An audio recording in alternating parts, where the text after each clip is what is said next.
Víctor Iturbe, el hombre que México conoció como el Pirulí, murió con 6 balas en el cuerpo, mientras su familia, en lugar de llamar a los servicios de emergencia, se dedicaba a borrar las huellas. Su viuda no marcó el número de la ambulancia. No pidió auxilio a los vecinos. No intentó hacer nada para salvarlo. En cambio, fregó la alfombra manchada de sangre, arrojó el sillón empapado en rojo a las aguas de un río, reubicó el cadáver y cuando finalmente apareció la policía, les mintió sin pestañear. ¿Qué secreto guardaba esa mujer que le importaba más que la justicia por su esposo asesinado? 30 días después, la Procuraduría archivó el expediente sin señalar culpables, sin ofrecer explicaciones, sin que nadie respondiera por nada. Y Televisa, como si hubiera recibido una orden, borró su música de todas las estaciones, como si ese hombre jamás hubiera existido. Su nombre era Víctor Iturbe. El público lo adoraba como el Pirulí, el cantante de boleros que derritió los corazones de México durante los años 70 y 80. Un hombre que le cantaba a la felicidad mientras cargaba secretos que con el tiempo lo condujeron a la muerte. El famoso apodo llegó por culpa de un accidente. Víctor trabajaba como payaso acuático en Acapulco, animando espectáculos de esquí acuático para los turistas. Un día perdió el equilibrio y, presa del pánico, se aferró con todas sus fuerzas a los esquís para no hundirse. El problema era uno solo, pero enorme. No sabía nadar. El locutor que presenciaba la escena, al ver a aquel jovencito flacuchento con su traje de payaso colgado de los esquís, soltó al micrófono: «Miren, ese parece un pirulí». Y así, de un tropiezo que casi le cuesta la vida, brotó el nombre que lo acompañaría hasta el último día. Años más tarde, un accidente en la columna vertebral puso fin a su etapa como payaso. Se marchó a recuperarse a Puerto Vallarta, cuando ese lugar todavía era un pueblito de pescadores que el mundo ignoraba. Una noche tomó entre sus manos una guitarra abandonada en el bar de su hotel y comenzó a cantar. El dueño del establecimiento lo escuchó y le ofreció trabajo en ese mismo instante. Lo que arrancó como un espectáculo modesto se transformó en un fenómeno. La gente empezó a reservar habitaciones únicamente para escucharlo. Las veladas bohemias en el Hotel Posada Vallarta se volvieron materia de leyenda. Si te gusta este contenido, suscríbete para no perderte ninguna historia oculta. Grabó un disco que no estaba concebido para la venta masiva, apenas un recuerdo para los huéspedes del hotel, pero el material llegó a manos de una distribuidora y comenzó a circular. Un día viajaba en taxi cuando su propia voz brotó del radio con Confidencias de amor, posicionada entre los primeros lugares. Bajó del vehículo temblando y llamó a Irma. «Estoy sonando en la radio». En 1969, Felicidad, de Armando Manzanero, lo consagró como figura nacional. Grabó siempre junto a Chamín Correa, el primer requinto de América, y se convirtió en el mayor promotor turístico que Puerto Vallarta jamás tuvo. Pero la fama no alcanza para explicar el dinero. José José, el príncipe de la canción, vendió millones de discos y murió prácticamente en la ruina. Juan Gabriel, el más grande de todos, trabajaba sin descanso para sostener su estilo de vida. Y el Pirulí tenía avioneta privada, un rancho de 21 hectáreas, globo aerostático, caballos de carreras e inversiones en agricultura. Algo no cuadraba. Y en México, lo que no cuadra, mata. El Pirulí no tenía el ritmo de trabajo de sus colegas. Cumplía con sus presentaciones, claro, pero pasaba largas temporadas en su rancho volando, criando caballos, viviendo como si el dinero brotara solo de la tierra. ¿De dónde venía esa fortuna? Esa pregunta se la hicieron todos. Los colegas que lo veían llegar en su avioneta, los amigos que visitaban su rancho, los periodistas que intentaban cuadrar las cuentas. Los números nunca cerraban, y nadie lo decía en voz alta. Porque en el México de aquella época, preguntar demasiado era un lujo peligroso. Había cosas que era mejor no saber. Y lo que vas a escuchar es el crimen que el gobierno, Televisa y el narcotráfico enterraron juntos hace casi 40 años. Hoy descubrirás 4 cosas que casi nadie se atreve a contar. Primero, los archivos secretos que demuestran que el Estado lo vigiló durante 5 años. Segundo, el documento que vincula su asesinato con el tráfico de cocaína en los pasillos de Televisa. Tercero, la mentira sobre su origen que su propia familia sostuvo durante 8 décadas. Y cuarto, la conexión directa entre su ejecución y la de Paco Stanley, 12 años después. El mismo patrón, la misma firma. Si abandonas esto antes del final, te perderás la parte que más han intentado sepultar. Guarda este detalle: un sillón ensangrentado flotando en un río. Lo vas a necesitar. Pero primero, la tercera revelación, porque esta historia de mentiras arrancó desde el primer instante de su existencia. Si buscas en Wikipedia dónde nació Víctor Manuel de Anda e Iturbe, te dirá que fue el 8 de mayo de 1936 en Ciudad Valles, San Luis Potosí. Si consultas los archivos de Televisa, encontrarás lo mismo. Si revisas cualquier biografía oficial, cualquier enciclopedia, cualquier nota periodística de los últimos 50 años, la respuesta será idéntica. Ciudad Valles, San Luis Potosí. Mentira. En agosto de 2025, casi 4 décadas después de su muerte, un familiar directo reveló la verdad.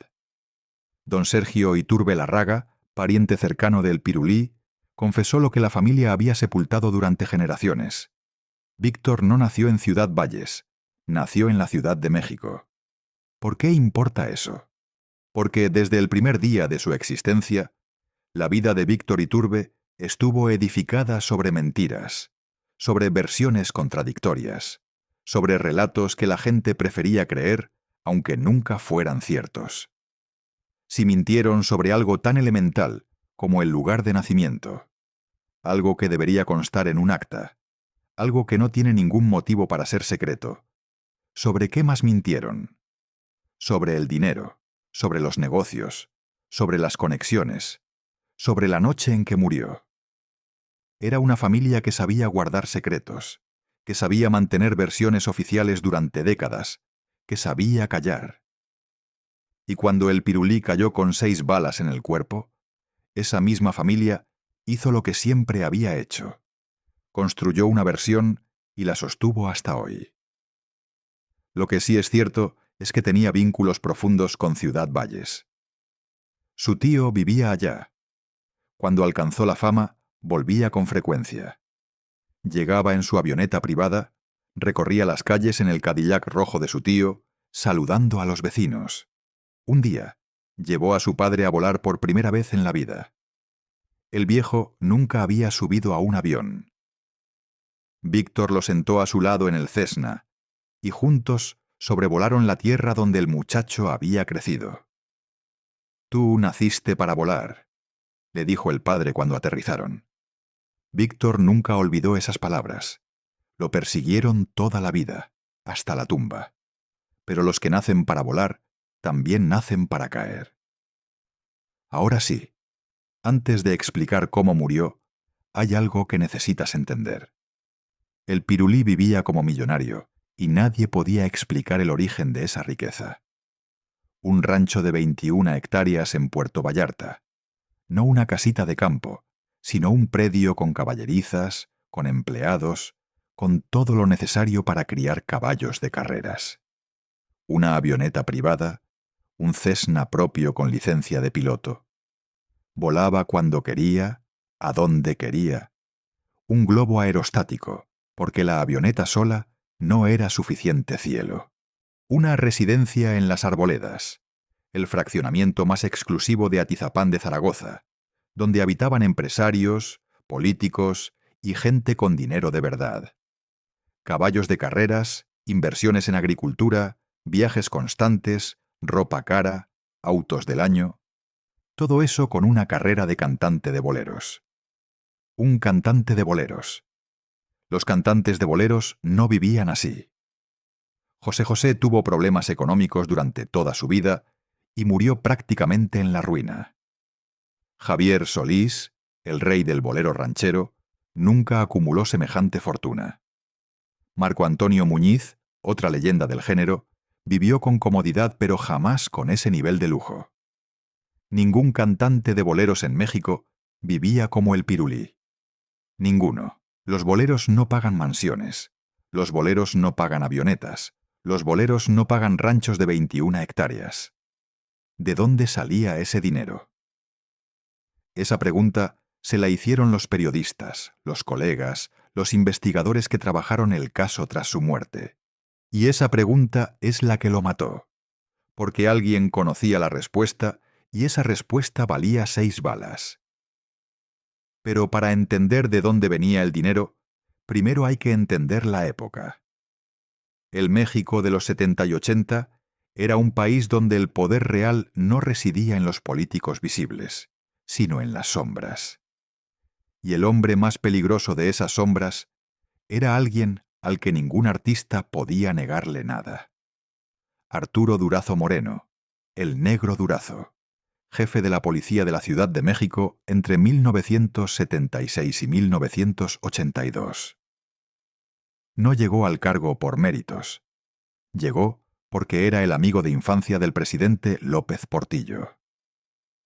Habían jugado juntos en las calles de la colonia Roma cuando eran niños. Cuando López Portillo asumió la presidencia, le preguntó a su viejo compañero qué puesto deseaba. Durazo pidió el mando de la policía y lo obtuvo. Lo que edificó durante esos 6 años fue un imperio de corrupción que México no había visto jamás. Un sistema tan brutal y tan perfecto que los propios criminales profesionales quedaban boquiabiertos. Todos los policías de la ciudad le pagaban cuotas. Cada mordida, cada soborno, cada extorsión a comerciantes, una tajada de todo, subía hasta su oficina sin excepción. El que se negaba a pagar, desaparecía, literalmente. Acumuló $1.000 millones con un salario oficial de menos de 1.000 pesos al mes. Haz la cuenta. Es matemáticamente imposible. Y sin embargo todos lo sabían y nadie hacía nada. Construyó una mansión en Zihuatanejo que apodaban el Partenón por sus columnas de mármol importado de Italia. Tenía discoteca privada, alberca olímpica, helipuerto. Se decía que las rejas habían pertenecido al castillo de Chapultepec. Ahí organizaba fiestas legendarias donde el champaña no paraba, donde la cocaína estaba sobre cada mesa y donde las estrellas más famosas de México eran obligadas a presentarse. Obligadas. Luis Miguel, a los 11 años, ya animaba esas reuniones. Según Mario Gallego, tío del cantante, Durazo financió su primer disco y presionó a Televisa para que lo transmitieran. Roberto Palazuelos contó que Durazo les regalaba ametralladoras reales, a él y sus amigos, incluyendo a Luis Miguel.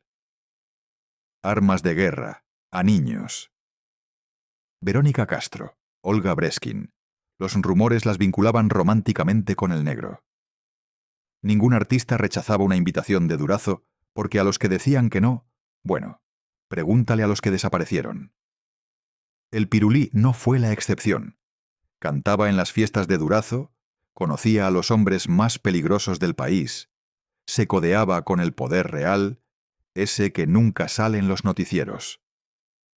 Pero aquí viene lo que nadie te ha contado. Atención. Esta es la primera de las 4 revelaciones. Los archivos de la policía secreta. En 2020, El Universal reveló documentos desclasificados del Archivo General de la Nación, localizados en la caja 329 de las galerías del Palacio de Lecumberri. Documentos que el gobierno mantuvo sellados durante décadas. ¿Qué decían?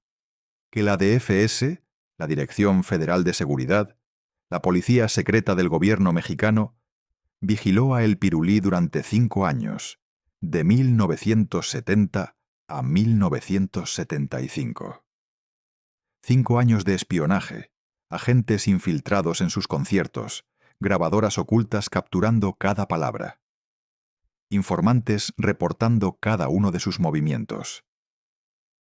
La razón oficial era que se burlaba de los presidentes Echeverría y López Portillo en sus espectáculos. Hacía imitaciones, contaba chistes políticos que arrancaban carcajadas a costa del gobierno. Los reportes describían con detalle sus rutinas.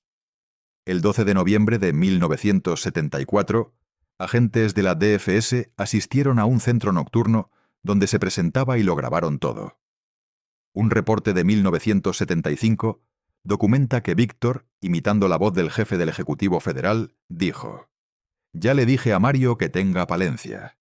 Ah, dije paciencia, perdón. Era una burla a Mario Moya Palencia, el secretario de Gobernación que aspiraba a la presidencia. Un cantante de boleros espiado por la policía secreta por contar chistes. En serio.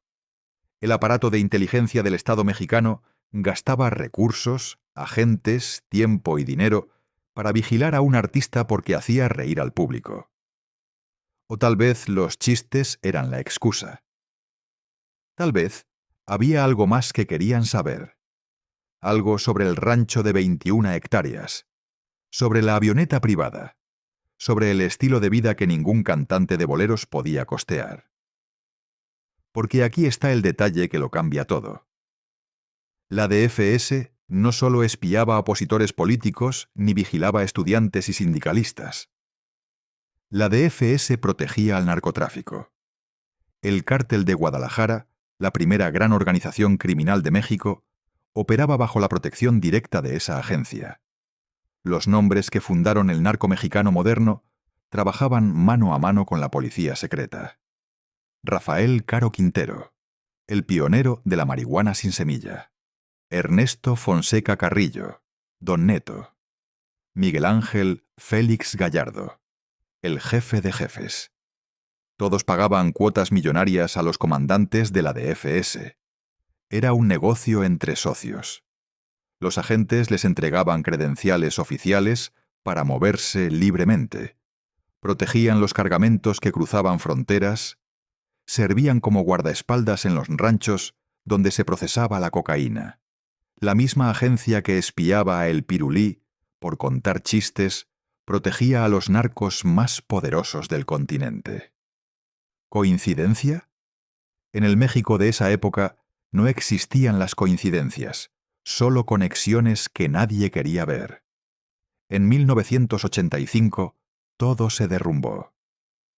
La DFS fue desmantelada después de que se descubriera su participación en el secuestro, la tortura y el asesinato del agente de la DEA Enrique Kiki Camarena.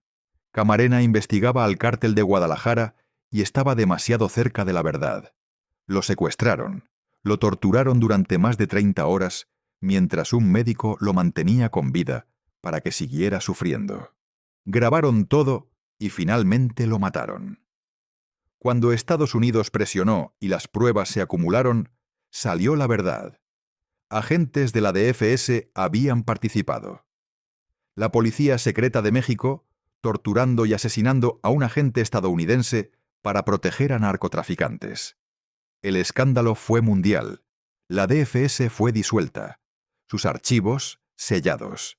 El Pirulí fue asesinado en 1987, 2 años después de la caída de la DFS. Guarda esa fecha. La cronología importa. Ahora viene la segunda revelación, la que explica el dinero, la que conecta todo. Según el libro Nación TV de Fabricio Mejía Madrid, el Pirulí había establecido un negocio en los pasillos de Televisa. Vendía cocaína al mundo del espectáculo. El cantante romántico, el de los boleros, el que le cantaba al amor en cada presentación, distribuía droga entre sus colegas. Por eso el rancho de 21 hectáreas. Por eso la avioneta privada. Por eso el globo aerostático. Por eso la residencia en el fraccionamiento más exclusivo de la ciudad. Por eso el dinero que ningún cantante de boleros podía justificar. No era un músico que por accidente cayó en las garras del narco. Era un hombre que encontró un negocio mucho más rentable que la música, y utilizó su fama, sus contactos y su acceso a los estudios de televisión para mover mercancía entre la gente más célebre del país. Piénsalo un momento. Los años 80 en México. La cocaína está de moda en el mundo entero. Hollywood la consume. Las estrellas de rock la consumen. El espectáculo mexicano no es diferente. ¿Quién mejor para distribuirla que alguien que ya está adentro? Alguien que conoce a todos, que tiene acceso a los camerinos, a las fiestas privadas, a los eventos exclusivos donde se reúne la élite del entretenimiento. El Pirulí era ese alguien. Tenía la cobertura perfecta. Un cantante querido, respetado, con imagen de hombre romántico. Nadie sospecharía de él. Nadie revisaría su equipaje. Nadie cuestionaría por qué entraba y salía de Televisa a cualquier hora. Y tenía los contactos correctos. La DFS, que lo vigilaba, también protegía a sus proveedores. El cártel de Guadalajara dominaba el mercado. Los comandantes corruptos garantizaban que la mercancía llegara sin contratiempos. Era el intermediario perfecto. Los hechos hablan solos. Ninguna otra explicación justifica el estilo de vida que llevaba. Los cantantes de boleros de esa época no vivían así. Pero había algo más que complicaba todo. Algo que quizás fue lo que realmente lo mató. Algo más peligroso que el narco. El Pirulí era un conquistador sin límites. No solo vendía droga. Coleccionaba mujeres como otros coleccionan trofeos. Se jactaba de sus conquistas y presumía nombres que nunca debió revelar. En el mundo del espectáculo mexicano, donde los egos son frágiles y los celos pueden ser mortales, eso equivale a jugar con fuego. Hay una canción suya que se convirtió en éxito. Verónica. Todos en la industria sabían a quién estaba dedicada. Los rumores eran un secreto a voces. Lupita D'Alessio lo confirmó años después. Verónica Castro andaba con el Pirulí en ese entonces. Verónica Castro, la mujer más deseada de México en aquellos años, la estrella de los ricos también lloran, la que tenía a millones de hombres enamorados. Y el Pirulí presumía que era suya. ¿Cuántos enemigos se hizo con eso? ¿Cuántos hombres poderosos se sintieron humillados? Pero hay uno que destaca sobre todos los demás. Jorge Vargas, actor de telenovelas, sobrino del legendario productor Ernesto Alonso, casado con Lupita D'Alessio, una de las cantantes más exitosas y hermosas de México. Vargas no era únicamente un actor. En 1987 también trabajaba para la Policía del Estado de México. Tenía placa, tenía arma, tenía acceso a información privilegiada. Y tenía una razón personal para odiar a El Pirulí. Según versiones que circularon durante años, la tensión entre ambos llegó a un punto de quiebre cuando Víctor Iturbe intentó seducir a Lupita D'Alessio, la esposa de Vargas, y le habría dicho directamente frente a testigos: «Déjalo, yo te trato mejor». Imagínate eso. Un hombre se presenta y le dice a tu esposa en tu propia cara que lo abandone porque él es mejor partido. Y ese hombre es famoso, rico, carismático. Y tú sabes que tiene fama de conquistador, que ha tenido a decenas de mujeres, que colecciona triunfos amorosos. Aunque Lupita nunca cedió a las insinuaciones, la humillación quedó grabada para siempre en Vargas. Cada vez que él y el Pirulí se cruzaban en los pasillos de Televisa, la tensión era palpable. Quienes los conocían sabían que era mejor no dejarlos solos en la misma habitación. La noche del 29 de noviembre de 1987, cuando el Pirulí fue asesinado, Jorge Vargas fue uno de los primeros en llegar a la escena del crimen. ¿Por qué? ¿Cómo se enteró tan rápido? ¿Por qué un actor que también era policía del Estado de México llegó a una casa en Atizapán antes que los investigadores oficiales? Vargas siempre tuvo una respuesta. Estaba de guardia esa noche. Escuchó el reporte por radio y fue a verificar. Pero las preguntas nunca dejaron de perseguirlo. Cuando los periodistas lo acorralaban, respondía con frialdad. A pesar de mi enemistad con Iturbe, eso no me convierte en homicida. Técnicamente correcto. Una enemistad no es prueba de nada. Pero tampoco es coincidencia que el hombre con más motivos para odiarlo fuera uno de los primeros en contemplar su cadáver. Vargas murió el 2 de noviembre de 2009 a causa de un cáncer de colon. Nunca fue acusado formalmente. Nunca fue interrogado como sospechoso. Nunca enfrentó a la justicia. Se llevó sus secretos a la tumba, como todos los demás. Y ahora viene el detalle que te pedí guardar al principio. El sillón. Días después del asesinato, en el río Morales de Atizapán de Zaragoza, apareció flotando un sillón ensangrentado. Los investigadores lo recuperaron, lo examinaron con cuidado y determinaron que coincidía exactamente con el mobiliario de la sala de la familia Iturbe. Era el sillón de la casa, el mismo donde el Pirulí veía la televisión cada noche, el mismo donde, según la versión familiar, estaba sentado cuando escuchó el timbre y se levantó a abrir la puerta. ¿Por qué ese sillón terminó flotando en un río?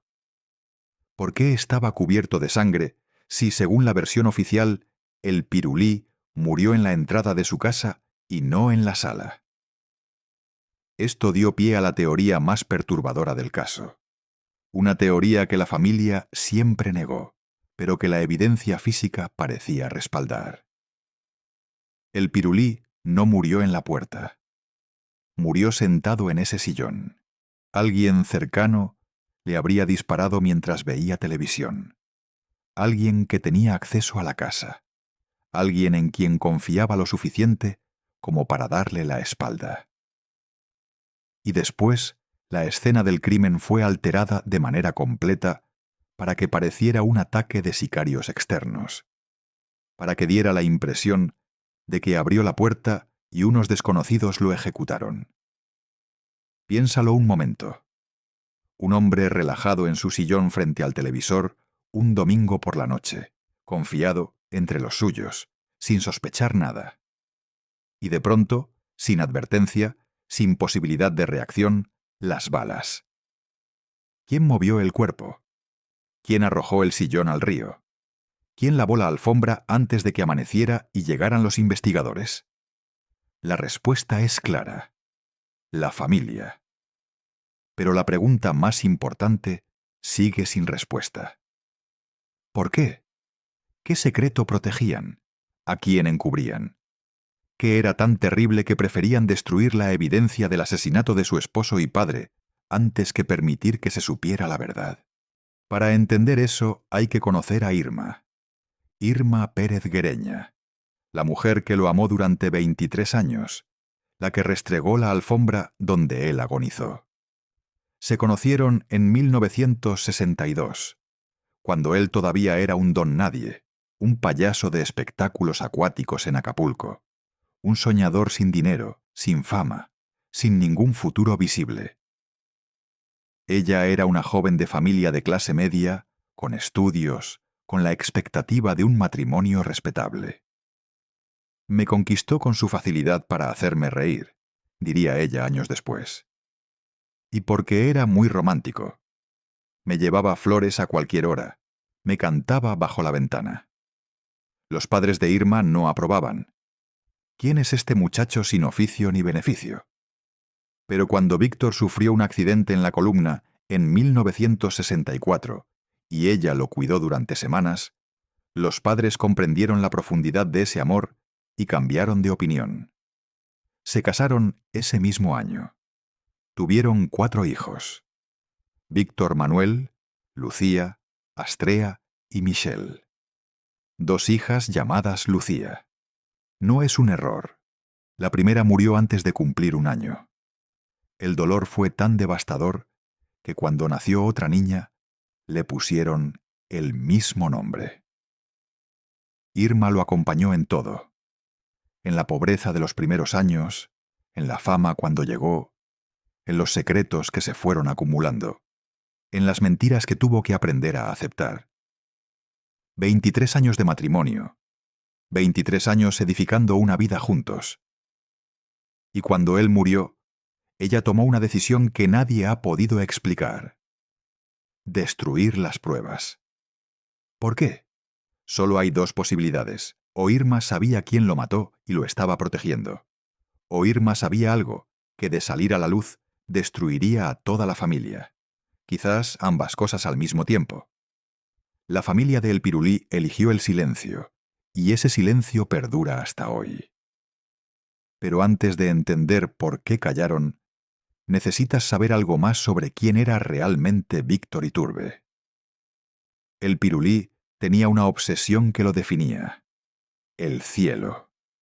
Desde joven, lo único que quería era volar. Empezó con aviones a control remoto, los compraba importados, los más caros que encontraba, y pasaba horas haciéndolos surcar el aire mientras sus hijos corrían detrás. Pero no era suficiente. Pasó a los planeadores. Esa sensación de flotar sin motor lo hacía sentirse más vivo que cualquier otra cosa en tierra. Decía que allá arriba, en el silencio del cielo, podía pensar con claridad. Obtuvo su licencia de piloto y compró un Cessna propio. Volaba de Puerto Vallarta a la Ciudad de México como quien toma un taxi. Y finalmente, en 1983, adquirió un globo aerostático. El siguiente nivel: dejarse llevar por el viento, sentir que no había nada entre él y el infinito. «Tú naciste para volar», le había dicho su padre. Y Víctor se lo creyó como una verdad absoluta. Cada vez que ascendía al cielo, sentía que cumplía su destino. En todas esas aventuras lo acompañaba su mejor amigo, Manuel Santos. Se conocían desde la infancia en Guadalajara. Habían crecido juntos. Cuando Víctor era un don nadie, Manuel estaba ahí. Cuando se convirtió en estrella, Manuel seguía ahí sin pedir nada. Eran inseparables, hermanos de otra madre. Un día de 1984, durante un vuelo en globo sobre Morelos, la nave chocó contra cables de alta tensión. La descarga eléctrica fue instantánea. Víctor sobrevivió. Enrique Guzmán, que también viajaba a bordo, sobrevivió. Manuel Santos recibió la peor parte de la descarga. Las quemaduras fueron devastadoras. Murió en los brazos de Víctor mientras esperaban una ambulancia que llegó demasiado tarde. La muerte de Manuel destrozó a El Pirulí de una manera que nadie había visto antes. Su esposa Irma lo encontró llorando durante días enteros. No comía, no dormía, no quería ver a nadie. Solo repetía: «Fue mi culpa, fue mi culpa, yo lo convencí de subir». La culpa lo consumía. El hombre que había escapado de la muerte tantas veces volvió a salvarse. Pero esta vez, alguien había pagado el precio en su lugar. Y ese alguien era su mejor amigo. Irma le hizo prometer que nunca más volaría. Y Víctor cumplió. Los últimos 3 años de su vida los pasó con los pies en la tierra. Renunció al cielo. Se encerró en su rancho El Jilguero. Criaba caballos, cultivaba nopal. El hombre que había nacido para volar enterró esa parte de sí mismo junto con su mejor amigo. 3 años después de hacer esa promesa, 6 balas lo derribaron de todas formas. El cielo que tanto amó finalmente lo reclamó, pero no de la manera que esperaba. Ahora déjame contarte cómo fue esa noche. Cada detalle, porque los detalles son los que revelan la verdad. 29 de noviembre de 1987, un domingo. Los domingos en México son sagrados. Son para la familia, para el descanso, para ir a misa, comer en casa de la abuela, ver el fútbol en televisión. Los domingos la vida se detiene un poco. Pero para los artistas los domingos son distintos. Los fines de semana son los días más rentables. Casinos, centros nocturnos, fiestas privadas, bodas de gente adinerada. El dinero fluye los viernes, sábados y domingos. Era raro que el Pirulí estuviera en casa un domingo. Muy raro. Tenía un concierto programado en un casino de Tijuana, un compromiso acordado semanas atrás, un espectáculo que le iba a dejar buen dinero. Pero se canceló a último momento. El empresario dijo que hubo problemas logísticos. Nadie especificó cuáles.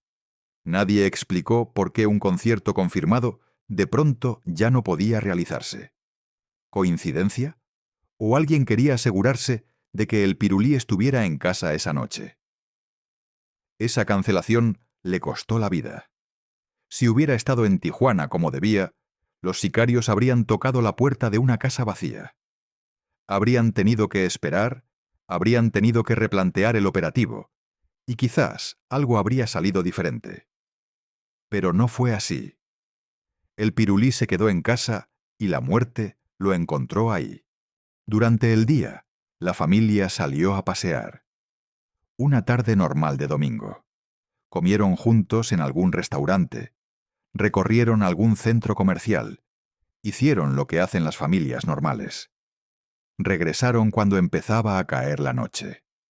El sol de noviembre se ponía temprano. Las luces de la casa se encendieron. Todo parecía normal. Entonces sonó el teléfono en la sala. Víctor contestó. Irma estaba cerca, pero no alcanzó a escuchar la conversación. Solo observó el rostro de su esposo mientras hablaba.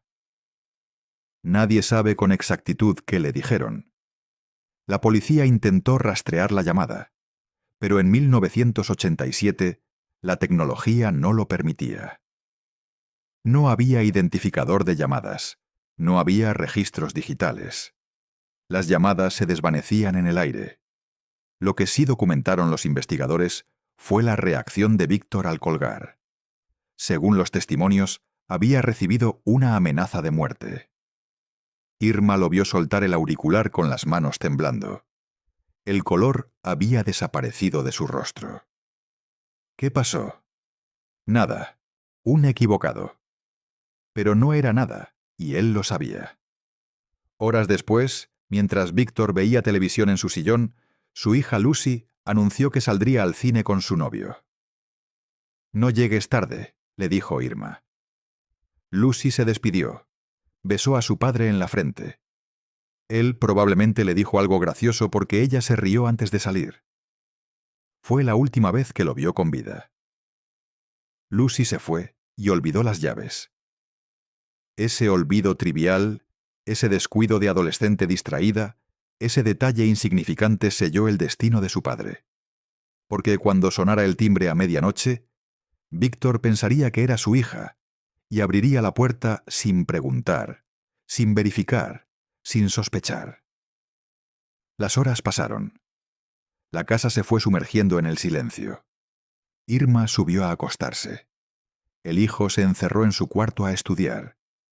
Víctor se quedó solo en la sala, las luces apagadas excepto por el resplandor de la pantalla.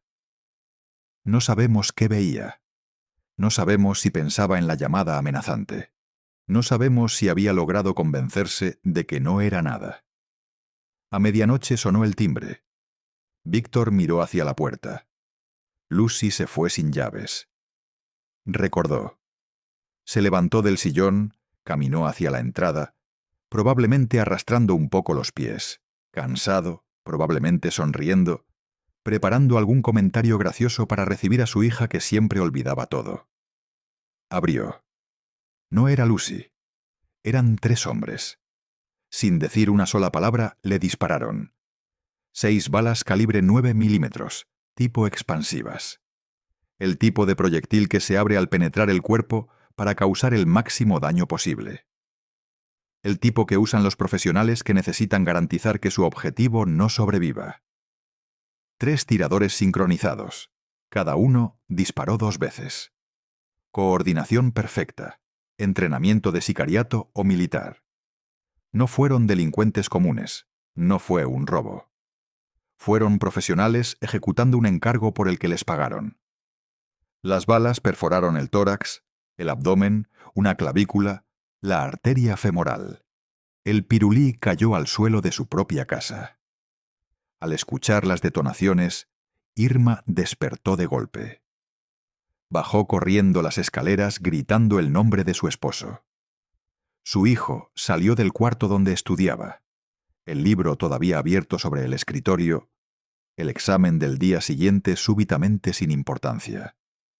Juntos llegaron a la entrada y encontraron al cantante desangrándose en el piso, los ojos abiertos, la boca intentando articular algo que ya no podía decir.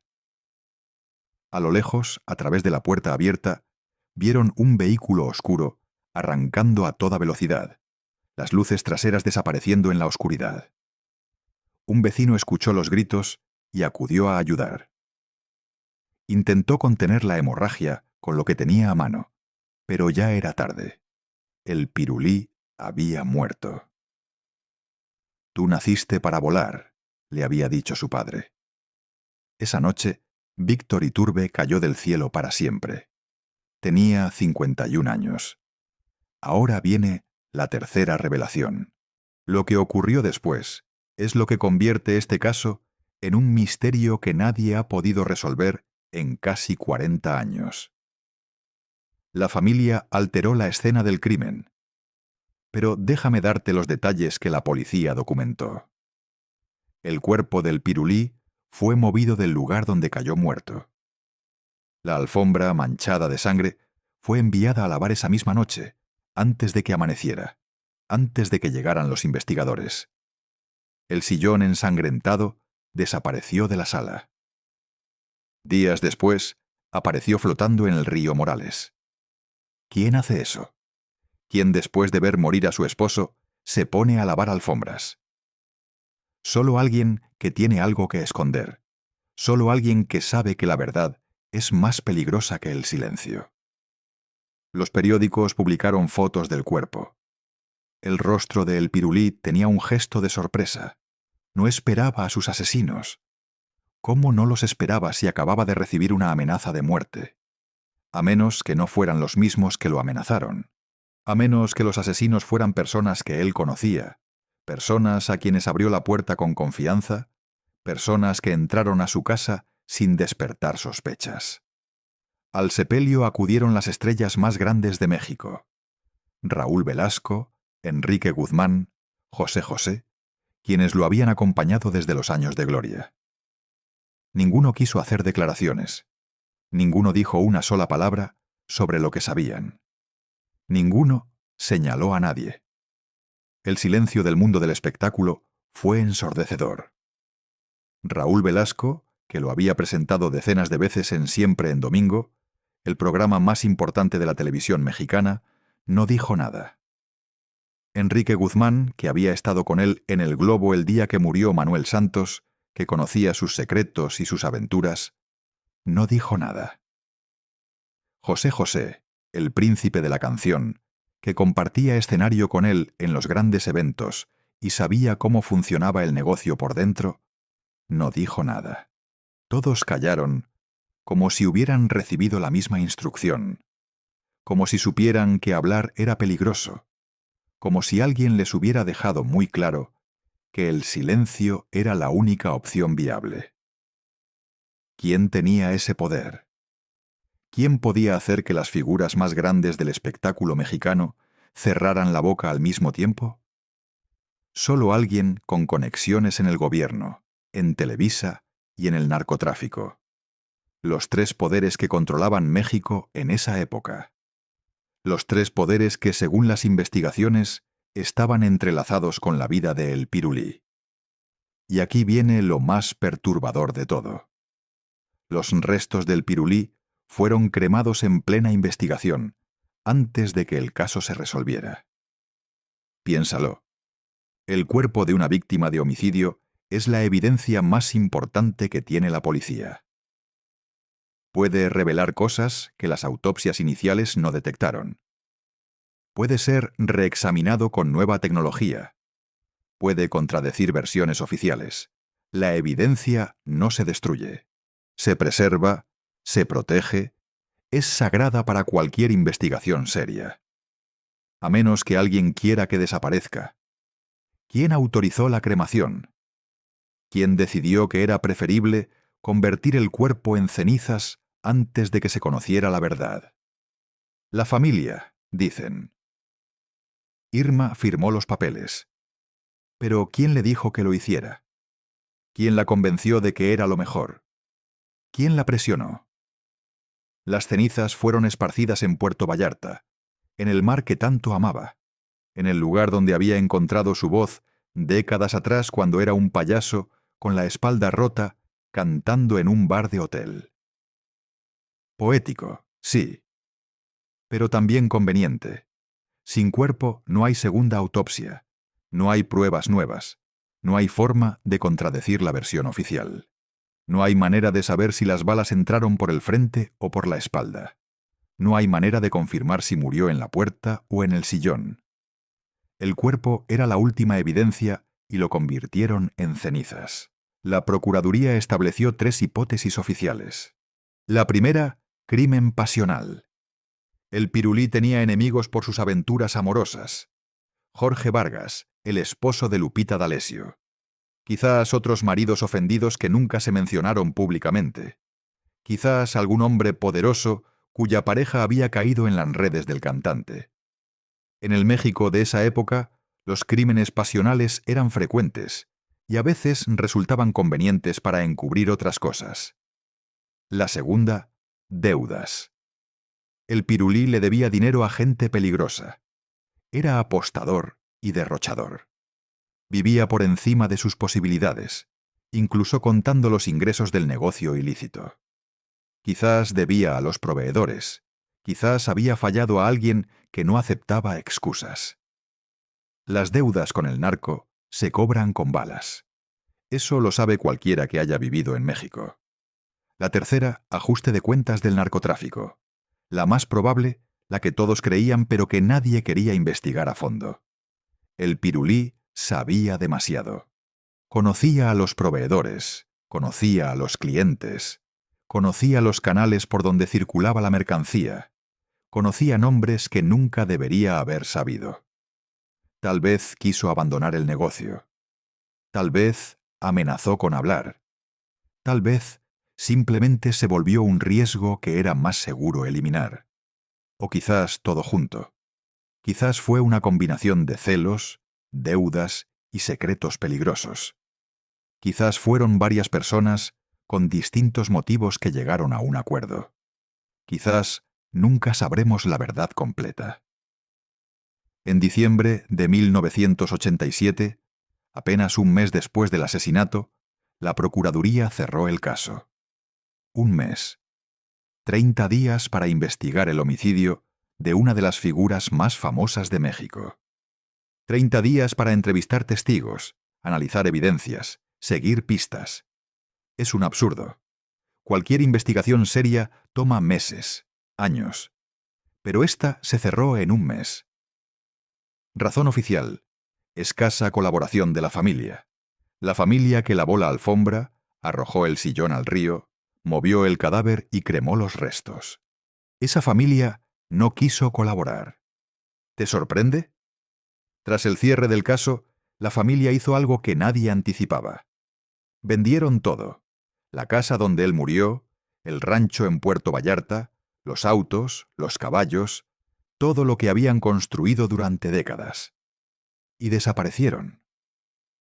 Irma y los hijos se fueron a un lugar que jamás fue revelado públicamente. Cambiaron de vida, cambiaron de ciudad. Según algunos rumores, cambiaron hasta de nombre. Nunca más dieron entrevistas, nunca más hablaron del caso, nunca más explicaron por qué hicieron lo que hicieron esa noche, nunca más aparecieron en los estudios de Televisa, nunca más se mostraron en público. Se esfumaron como si nunca hubieran existido. Miedo, probablemente. Después de ver lo que le hicieron a Víctor, cualquiera tendría miedo. Culpa también. Cargar con el peso de haber alterado la escena, de haber destruido evidencia, de haber contribuido a que los asesinos quedaran libres. Eso destruye a cualquiera. O algo más. ¿Sabían algo que los obligaba a esconderse? ¿Los habían amenazado? ¿Les habían dejado claro que si hablaban serían los siguientes? Nadie lo sabe. Y ellos nunca lo van a contar. La casa donde murió el Pirulí, la residencia en las Arboledas donde sonaron los 6 disparos, fue demolida poco tiempo después. El terreno se vendió. Los nuevos propietarios construyeron algo distinto. Hoy es parte de un campo de golf. Gente adinerada jugando donde antes hubo sangre. Carritos eléctricos transitando por donde cayó el cuerpo. Risas y tragos donde antes hubo gritos de horror. El lugar del crimen ya no existe, como si también lo hubieran borrado del mapa. Y la música de El Pirulí desapareció de la radio. Durante años. Sus canciones dejaron de sonar. Felicidad, que había sido un éxito rotundo, ya no se escuchaba. Verónica, que todos tarareaban, se convirtió en silencio. Sus discos dejaron de venderse. Su nombre dejó de mencionarse, como si alguien hubiera dado la orden, como si existiera una lista negra, como si el sistema completo, Televisa, las estaciones de radio, los productores, hubiera resuelto que el Pirulí debía ser olvidado. ¿Quién tiene ese poder? ¿Quién puede borrar a una estrella de la memoria colectiva? Solo alguien que controla los medios. Solo alguien con conexiones en los lugares correctos. Solo alguien a quien nadie se atreve a contradecir. El hombre que le cantó felicidad a millones fue silenciado incluso después de muerto. Ahora la cuarta y última revelación, la que conecta todo, la que demuestra que el Pirulí no fue un caso aislado, la que prueba que había un patrón. 7 de junio de 1999. Casi 12 años después. Ciudad de México. Mediodía. Un día laboral normal. El sol brillando. La gente yendo y viniendo. Nada fuera de lo ordinario. Paco Stanley, el conductor más popular de la televisión mexicana, sale de los estudios de Televisa San Ángel al terminar su programa matutino. El mismo que millones de mexicanos veían mientras desayunaban. El mismo donde hacía reír a las familias cada mañana. Sale con su equipo. Van al restaurante El Charco de las Ranas, un lugar en Periférico Sur que frecuentaba, donde todos lo conocían, donde tenía su mesa reservada, donde se sentía seguro. Se estaciona en el estacionamiento, baja del carro, camina hacia la entrada. Un comando armado lo está esperando. No son delincuentes comunes, son profesionales, hombres entrenados, con armas de alto calibre, con un plan. Le disparan 36 veces. A plena luz del día, en un lugar público, con testigos, con cámaras de seguridad. No les importó. Sabían que nadie los iba a detener. Sabían que nadie iba a pagar por ese crimen. Stanley murió en el acto. 36 balas no dejan oportunidad. Junto a él cayeron su asistente y su guardaespaldas. Daños colaterales, testigos que no podían quedar con vida. Cuando llegó la policía y revisó el cuerpo de Paco Stanley, encontraron algo en su bolsillo. Medio gramo de cocaína y un pequeño molino para pulverizarla. El conductor que entraba a millones de hogares cada mañana, el que hacía reír a los niños mientras se preparaban para la escuela, el que parecía el tipo más simpático y normal de la televisión, tenía cocaína en el bolsillo cuando lo mataron. La autopsia confirmó que había consumido esa mañana, que la droga corría por su sangre mientras conducía su programa. Según el libro Nación TV de Fabricio Mejía Madrid, Paco Stanley no solo consumía, también vendía. Había tomado el negocio que el Pirulí, había establecido en Televisa 12 años atrás. El mismo negocio, la venta de cocaína al mundo del espectáculo. El mismo lugar, los pasillos de Televisa, los camerinos, las fiestas privadas, los eventos exclusivos. Diferente década, diferente proveedor, pero el mismo sistema y el mismo final. ¿Cómo funcionaba ese negocio? ¿Cómo pasó de El Pirulí a Paco Stanley? Para entenderlo, hay que conocer la historia del Cártel de Guadalajara. En los años 80, ese cártel era el rey absoluto del narcotráfico mexicano. Félix Gallardo, Caro Quintero, Don Neto. Los tres pilares de un imperio que movía toneladas de droga hacia Estados Unidos. Operaban bajo la protección de la DFS. Era un negocio casi intocable. Pagaban sus cuotas, nadie los molestaba, ganaban fortunas mientras el gobierno miraba hacia otro lado. El Pirulí, según las investigaciones, recibía su mercancía de esa red. Tenía los contactos, conocía a la gente correcta, sabía cómo mover el producto sin levantar sospechas. Pero en 1985 todo cambió. El asesinato del agente de la DEA Kiki Camarena destapó la cloaca. La presión estadounidense fue brutal. La DFS fue desmantelada. Los jefes del cártel fueron perseguidos. Caro Quintero huyó a Costa Rica y lo capturaron ese mismo año. Don Neto cayó también en 1985. Félix Gallardo resistió hasta 1989, cuando finalmente lo arrestaron. Con la caída de Félix Gallardo, el cártel de Guadalajara se fragmentó. De sus cenizas nacieron los cárteles que hoy conocemos. El de Tijuana, manejado por los hermanos Arellano Félix, el de Juárez bajo Amado Carrillo Fuentes, el de Sinaloa, con el Chapo Guzmán comenzando su ascenso. El Pirulí fue asesinado en 1987, justo en medio de esa transición, cuando el viejo sistema se desmoronaba y el nuevo todavía no se consolidaba, cuando las alianzas se rompían y rehacían de la noche a la mañana, cuando nadie sabía quién estaba al mando. Fue víctima de ese momento de caos. ¿Sabía demasiado sobre el viejo sistema? Alguien quería asegurarse de que no pudiera hablar.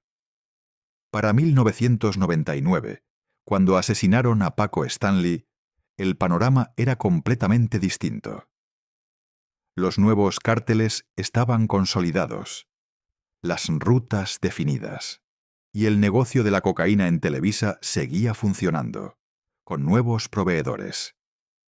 Stanley, según Fabricio Mejía, había heredado ese negocio. No sabemos exactamente cómo. Quizás conocía a las personas correctas, quizás alguien se lo ofreció, quizás simplemente ocupó el vacío que dejó el Pirulí.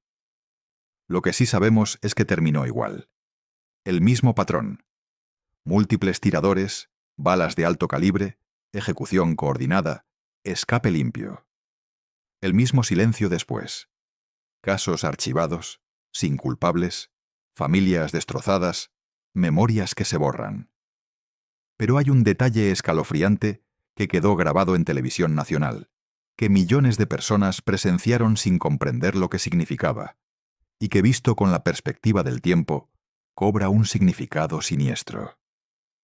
El mismo día de su muerte, apenas unas horas antes de ser asesinado, Paco Stanley le dijo a Mario Bezares en vivo: «Ya págales, págales, eso es lo que tienes que hacer». Lo dijo como si fuera un chiste, una broma más del programa. El público en el estudio se rió.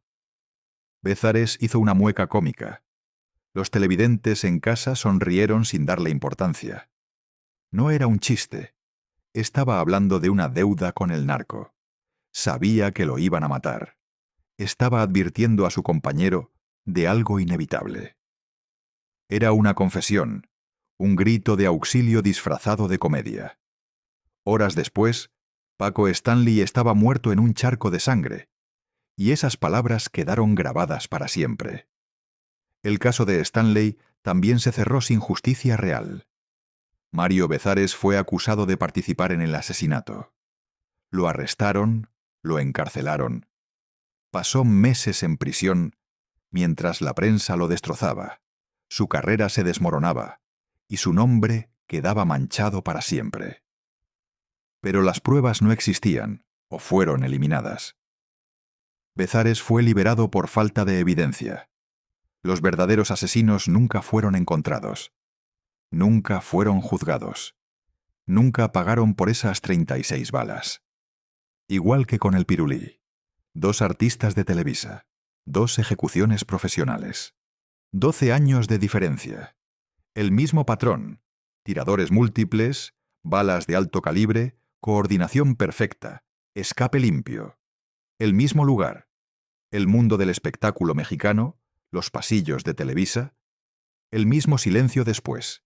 Casos cerrados, sin culpables, familias destruidas, memorias que se borran. No es coincidencia. No existen las coincidencias en este mundo, en este negocio. Es un patrón, una advertencia. Si te metes en esto, así terminas.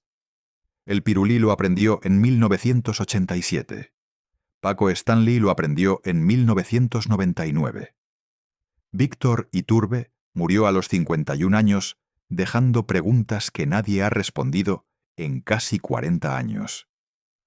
¿Por qué su familia alteró la escena del crimen?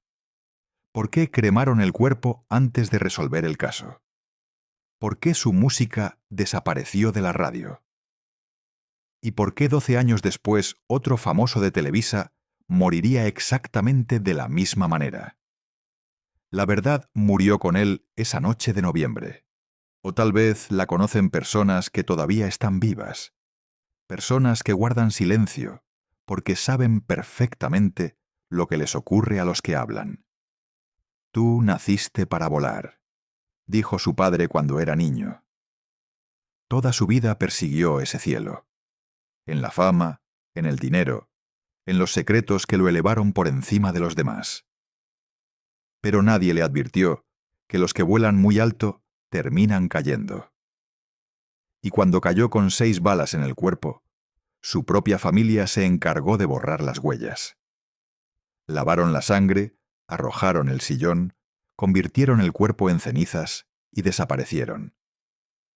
Esa es la historia que Televisa quiso enterrar. Que el gobierno espió, que el narcotráfico silenció y que hoy finalmente has escuchado completa.